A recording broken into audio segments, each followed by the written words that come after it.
Well, we have asked the Professor of Vaccinology at the Wits University, Shabir Madhi, to join us on Skype as South Africa eyes closely COVID-19 cases being reported in the townships. Dr. Madhi, very good evening to you. Thank you so much for joining us. Welcome to the Globe.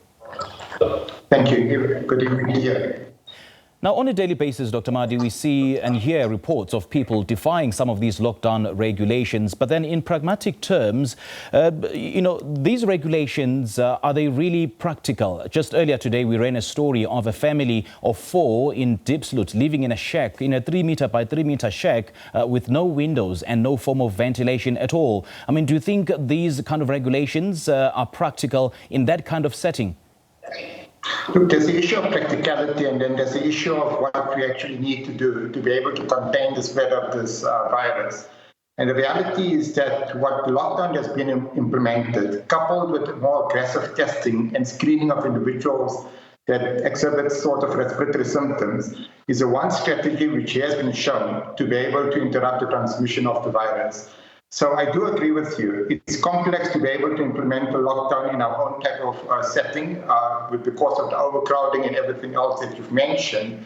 But we need to get people to understand that this is the one chance that we've got in terms of being able to interrupt the transmission of the virus. If we're not successful this time around, it's going to become much more difficult to interrupt the transmission, which means many more people are going to get infected in communities. So it's a one shot that we have got, and we need to try to make it work. But then do you think this one-size-fits-all kind of approach would work in a South African setting? I mean, it is really impossible to envisage telling South Africans not to socialize, because socializing, especially in a South African setting, is virtually impossible. So do you think there could be perhaps another way, an alternative way apart from social distancing? Unfortunately not. I think the reality of this virus is that the only way that you can prevent it from spreading from one person to another is to exercise social distancing. And that obviously is coupled with other factors such as adequate hand hygiene, cough etiquette, etc. So there isn't anything else that we've got at hand to be able to interrupt the transmission of this virus at this point in time. So the type of scenarios that's playing out in terms of people queuing in shopping malls, people queuing to collect grants, etc., that is an unfortunate reality, and somehow we need to try to figure out how to solve those sort of problems. But again, I need to emphasize that if this lockdown doesn't work now, we are really going to struggle in terms of being able to contain the spread of the virus. As you already know, there's been a few cases that have been reported from the townships already, and we expect those number of cases to start increasing the more aggressive we become with our testing in the townships, in the rest of South Africa, in the communities. And speaking of testing, Dr. Madhi, I mean, I would love us to extend our analysis to testing capacity in South Africa. You know, medical experts have advised that if and should you have flu-like symptoms, you should definitely seek medical assistance. But then why is it expensive when it is projected that the lower income communities in South Africa will most likely be the hardest hit by COVID-19, as most South Africans cannot afford the 1,200 Rand testing fee, and some are arguing that even HIV testing is free. Right. So I think we on the pathway to actually get people tested for free through the National Health Laboratory Service. The announcement which the President made yesterday in terms of sending out healthcare workers into the communities to screen for symptomatic individuals and to refer them onwards for testing, that testing is not going to take place in the private sector.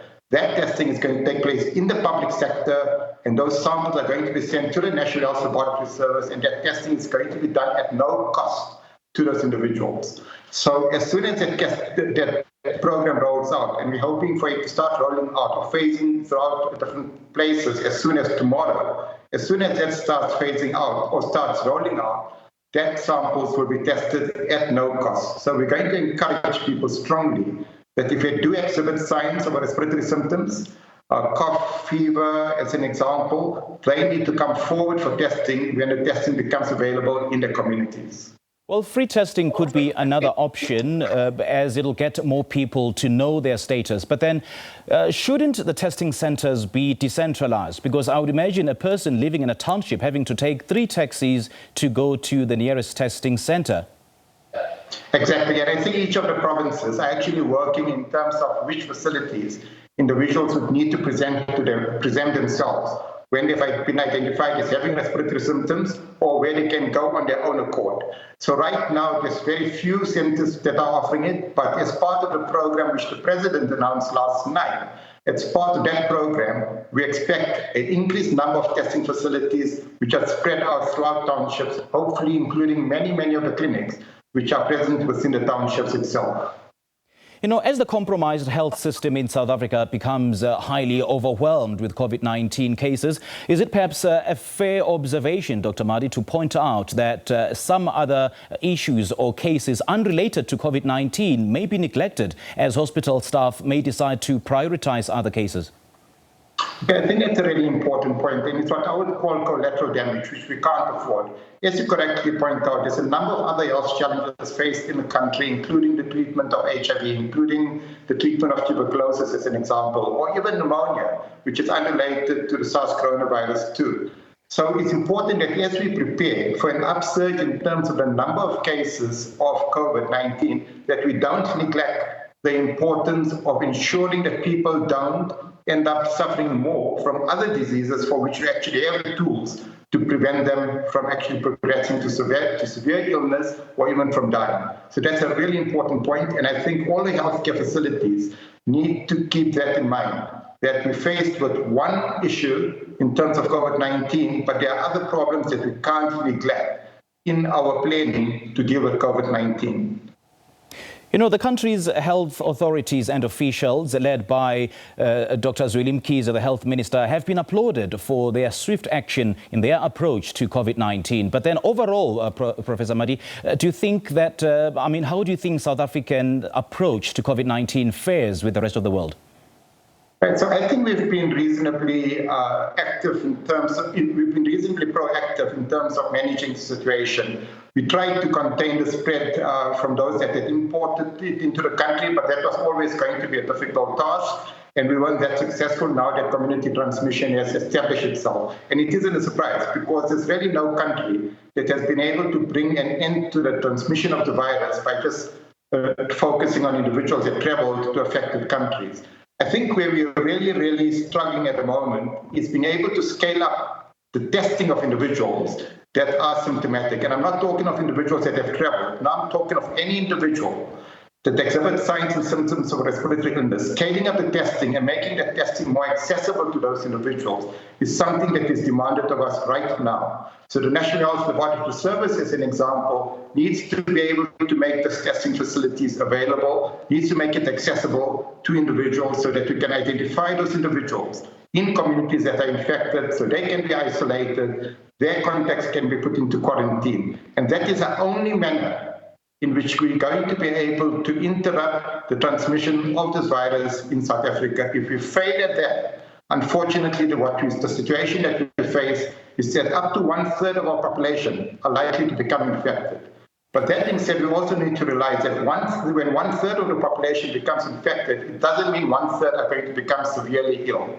It's roughly about 5% of those 1/3 that might require hospitalization, and the mortality rate, or the percentage that will die, is roughly about 1 to 3%, or in fact closer to 1%. But the important issue here is that if we don't interrupt the transmission of this virus at this point in time, we are heading towards a situation where there's going to be an increase in the number of severe disease cases, where there's going to be exponential increase in the number of individuals that unfortunately would die because of COVID-19. And I suppose that what underscores your point of just articulated, Professor, quite adequately is the issue of, discipline, the issue of shifting of mindsets and attitudes towards fighting COVID-19. We've seen Police Minister Pegicele always at pains and lamenting the fact that the police have made so many arrests of people not abiding by these lockdown regulations. Do you think that that South Africa should adopt the Chinese model of fighting COVID-19, even though it was highly criticized as being draconian, but we've seen zero infections of late? Yeah, look, I think it's important to realize that the Chinese model is done in a certain context. As you mentioned right at the start of the interview, how practical is it to exercise social distancing? How practical is it to exercise a lockdown in the South African context? We certainly don't have the type of resources that China has got or had at its disposal in terms of putting in place a lockdown, being able to monitor it almost street by street. Be able to track movement of every individual, be able to deliver food parcels to individuals' homes that might have been distressed. Those are complex planning that's required to undertake that, and it requires a huge amount of resources. The reality is that South Africa doesn't have the resources. The only resource we've got is the willpower of our people. And they need to understand that this lockdown is not being done without any reasoning behind it. It's been done for a purpose. It's been done to actually try to avoid COVID-19 from creating havoc in our country, from collapsing our healthcare systems. Professor of Vaccinology at the Wits University, Dr. Shabir Madhi, thank you so much for your time. Much appreciated.